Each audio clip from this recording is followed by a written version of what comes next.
નમસ્કાર વિદ્યાર્થી મિત્રો, ધોરણ 10 વિષય વિજ્ઞાન પ્રકરણ 16 નૈસર્ગિક સ્ત્રોતોનું પ્રબંધન।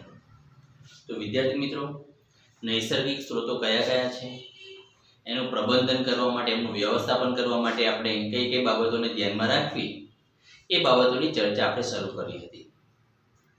ખાસ કરીને આપણે એ બાબત ઉપર ચિંતિત હતા કે પર્યાવરણમાં જે પ્રદૂષણ થાય છે એ પ્રદૂષણને ઘટાડવા માટે, નિયંત્રણમાં લેવા માટે અને નૈસર્ગિક સ્ત્રોતો વધારે સમય સુધી આપણે ઉપયોગમાં લઈ શકીએ એ માટે આપણે શું આયોજન કરી શકાય। તો એના માટે આપણે ગયા વિડિયો લેક્ચરમાં એક 5 Rની ફોર્મ્યુલા પણ શીખી ગયા હતા। હવે એ બાબતને આપણે આગળ વધારતા આપણે એ બાબત ધ્યાનમાં રાખવી છે એ સ્ત્રોતોનું વ્યવસ્થાપન શા માટે જરૂરી છે। આ જે નૈસર્ગિક સ્ત્રોતો છે એનું વ્યવસ્થાપન કરવાની, એનું નિયંત્રણ કરવાની શા માટે જરૂરિયાત છે। તો વિદ્યાર્થી મિત્રો, આપણે રોજબરોજના જીવનમાં જે પણ વસ્તુઓનો ઉપયોગ કરીએ છીએ એ મોટા ભાગની દરેક વસ્તુઓ આપણને આ નૈસર્ગિક સ્ત્રોતોમાંથી પ્રાપ્ત થતી હોય છે, પ્રોસેસ થઈને પ્રાપ્ત થતી હોય છે। માત્ર રસ્તાઓ, ઇમારતો એટલું જ નહીં, પરંતુ રોજબરોજના જીવનમાં જે ઉપયોગમાં લઈએ છીએ એવી બધી જ વસ્તુઓ, ખાસ કરીને ખોરાક, કપડાં, રમકડાં, ફળફળાદી, શાકભાજી, ફર્નિચર, ઓજારો, વાહન, આ બધું જ તમે જે વિચારો છો, જે ઉપયોગમાં લો છો એ બધી જ વસ્તુઓ આપણને પૃથ્વી ઉપરના સ્ત્રોતોમાંથી પ્રાપ્ત થાય છે, સિવાય કે એક વસ્તુનો ઉપયોગ આપણે બહારથી પ્રાપ્ત થાય છે। વિચારો,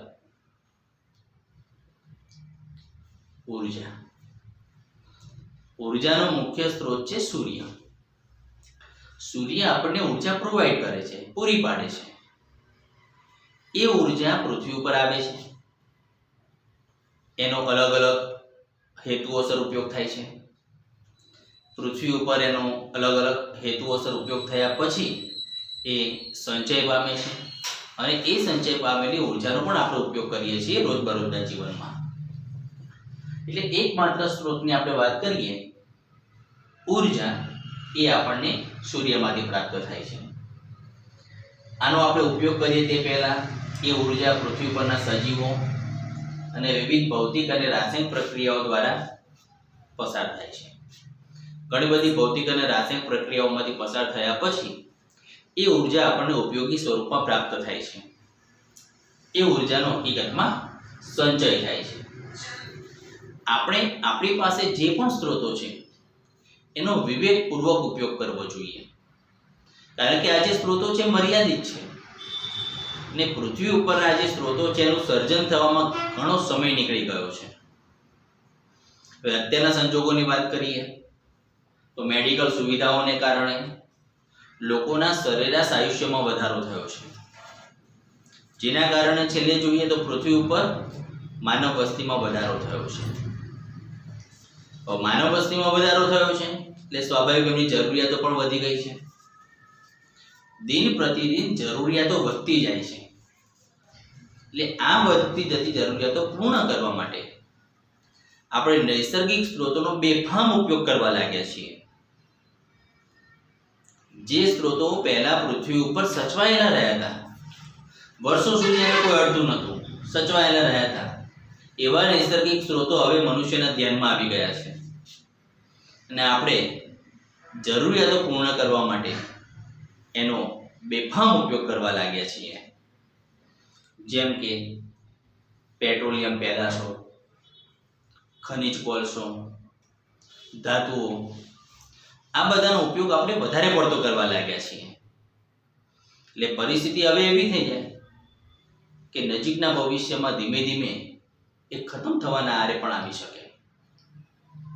કદાચ આ જે નૈસર્ગિક સ્ત્રોતો છે, આ જે સંપત્તિ છે, નૈસર્ગિક સંપત્તિ, એમાંની કેટલીક સંપત્તિ આપણી ભાવિ પેઢીને કદાચ જોવા પણ ન મળે, તો એ પેઢીને, આપણી ભાવિ પેઢીને આ નૈસર્ગિક સ્ત્રોતોનો લાભ મળે, એ લોકો પણ આનો ઉપયોગ કરી શકે, એટલા માટે આપણે અત્યારથી કંઈક વિચારવું પડશે.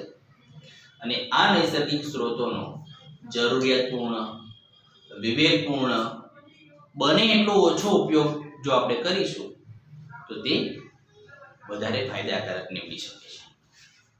તો વિદ્યાર્થી મિત્રો, બીજી એક બાબત કહું તો આપણે આ જે સ્ત્રોતો છે ને એનું શોષણ કરીએ છીએ એવું કહીશ તો ખોટું નથી.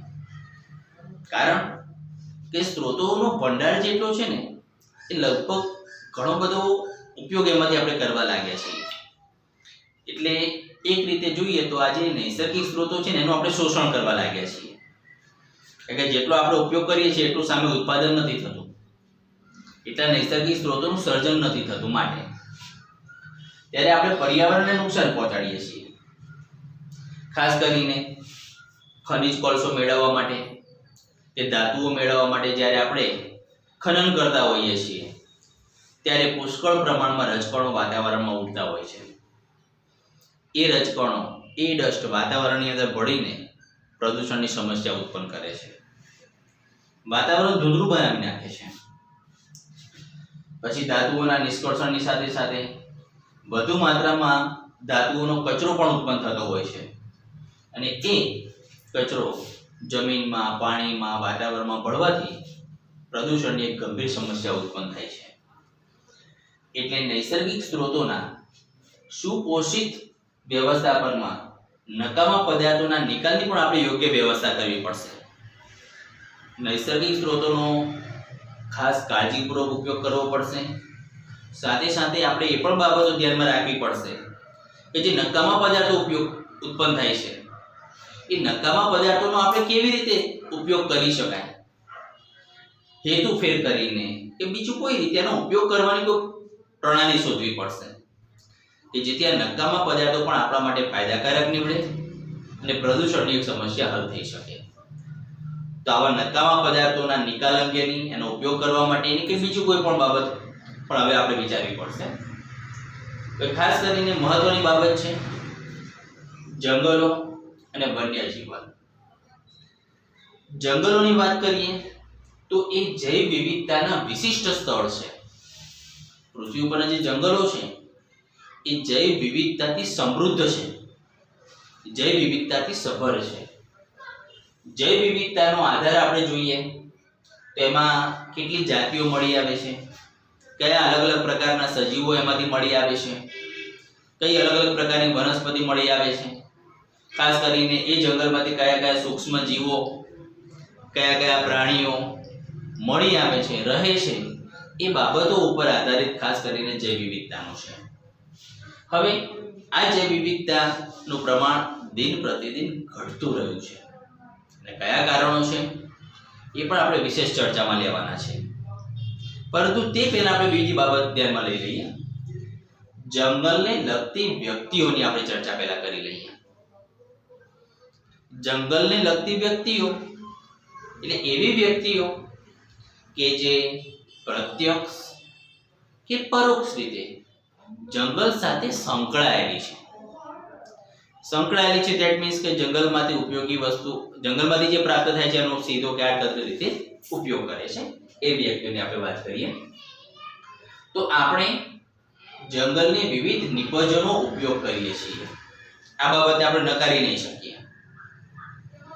પ્રત્યક્ષ કે પરોક્ષ કોઈ પણ રીતે જંગલમાંથી પ્રાપ્ત થતી વસ્તુઓનો આપણે ઉપયોગ કરીએ છીએ. પરંતુ જંગલના સ્ત્રોતો ઉપર આપણી જે નિર્ભરતા છે એમાં વિવિધતા રહેલી છે.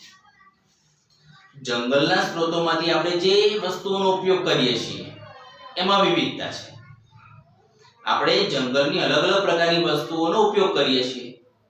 કોઈ વ્યક્તિને ઉપયોગી વસ્તુ અલગ હોય, બીજી કોઈ વ્યક્તિઓને ઉપયોગી વસ્તુ અલગ હોય. એટલે જંગલમાંથી પ્રાપ્ત થતી વસ્તુઓની જરૂરિયાત અલગ અલગ પ્રકારની છે. એ પણ આપણે વિશેષ ચર્ચામાં લઈએ. આપણામાંથી કેટલાક લોકોની પાસે ઘણા વિકલ્પો હોય છે કે કઈ કઈ વસ્તુનો ઉપયોગ કરવો છે, પણ કેટલાક લોકો પાસે વિકલ્પો નથી હોતા. જ્યારે આપણે વન સંરક્ષણની વાત વિચારીએ છીએ ત્યારે વન સાથે સંકળાયેલી વ્યક્તિઓ, સંસ્થાઓને આપણે ભૂલવી ના જોઈએ. વન સાથે, જંગલ સાથે સંકળાયેલી વ્યક્તિઓ અને સંસ્થાઓને પહેલા આપણે ધ્યાનમાં લઈ લેવી પડે. તો એવી બાબતોને, એવી સંસ્થાઓને, એવી વ્યક્તિઓને ધ્યાનમાં લઈએ. તેમાં પહેલા પ્રકારની વ્યક્તિઓ કે સંસ્થાઓની આપણે વાત કરીએ તો એવા વ્યક્તિઓ કે જે જંગલની અંદર રહે છે કાં તો જંગલની નજીક રહે છે અને રોજબરોજના જીવન માટે જંગલમાંથી પ્રાપ્ત થતી વસ્તુઓનો સીધો ઉપયોગ કરે છે. ખાસ કરીને જંગલમાં રહેતી આદિવાસી પ્રજા કે એમના નજીક, જંગલની નજીક રહેતા જે ગામના લોકો છે, એ લોકો પોતાના દૈનિક જીવન માટે, ખોરાક મેળવવા માટે જંગલમાંથી પ્રાપ્ત સ્ત્રોતોનો ઉપયોગ કરે છે. એ લોકો બળતણ મેળવવા માટે જંગલમાંથી લાકડા વીણી લાવે છે. પોતાના ખોરાકની જરૂરિયાત માટે જંગલમાંથી ફળફળાદી શાકભાજીને લઈ આવે છે. પોતાના મકાન બનાવવા માટે, ઝૂંપડી બનાવવા માટે જંગલમાંથી વાંસ લઈ આવે છે, ઘાસ લઈ આવે છે, પ્રાણીઓ માટે પાંદડા લઈ આવે છે. એટલે પોતાના દૈનિક જીવન માટે મોટા ભાગે લોકો જંગલ ઉપર આશ્રિત હોય છે. આ લોકો ખાસ કરીને જંગલની અંદર રહેતા હોય છે કાં તો જંગલની નજીક રહેતા હોય છે, પરંતુ મોટા ભાગની જરૂરિયાતો એમની જંગલ દ્વારા પૂરી પડતી હોય છે. તમને જાણીને નવાઈ થશે વિદ્યાર્થી મિત્રો કે આ લોકો જે છે ને એ જંગલની વસ્તુઓનો ઉપયોગ નુકસાન ન થાય એ રીતે કરતા હોય છે. ખાસ કરીને એ લોકો જંગલના વૃક્ષો થડમૂળથી નહીં કાપી નાખે, ફક્ત અમુક ડાળીઓ ચૂંટી લાવશે, અમુક પાંદડા ચૂંટી લાવશે અને જંગલોનો એ લોકો ખૂબ જ વિવેકપૂર્વક ઉપયોગ કરતા હોય છે, કારણ કે એમને કાયમી જરૂરિયાત જંગલમાંથી પૂરી પડતી હોય છે. પછી બીજી આપણે વાત કરીએ તો સરકારની માલિકીના વન વિભાગ જંગલો કે જેનું નિયંત્રણ વન વિભાગ કરે છે અને જંગલોમાંથી પ્રાપ્ત સ્ત્રોતોનું પણ આ વન વિભાગ નિયંત્રણ કરે છે. આ જે જંગલો છે એ સરકાર માટે એક આવકનો સ્ત્રોત છે. આ પ્રકારના જંગલોમાં ખાસ કરીને કિંમતી લાકડા હોય છે, કિંમતી ઔષધીય વનસ્પતિ હોય છે. તો એવી વનસ્પતિઓનું વેચાણ કરીને કે બીજી કોઈ રીતે એ જંગલોમાંથી સરકારને આવક થતી હોય છે, મહેસૂલી આવક થતી હોય છે. એટલે સરકારના નિયંત્રણ હેઠળના જે જંગલો છે એનું નિયંત્રણ વન વિભાગ કરે છે સરકારનું, અને એ સરકારી આવકનો એક સ્ત્રોત છે. પરંતુ જ્યારે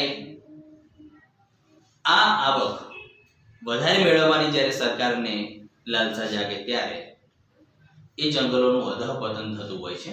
તે બાબત આપણે વિશેષમાં આગળ લઈશું. ત્યાર પછી વાત કરીએ ઉદ્યોગપતિઓ કે જેમના ઉદ્યોગો માટેનો કાચો માલ જંગલોમાંથી પ્રાપ્ત કરતા હોય છે.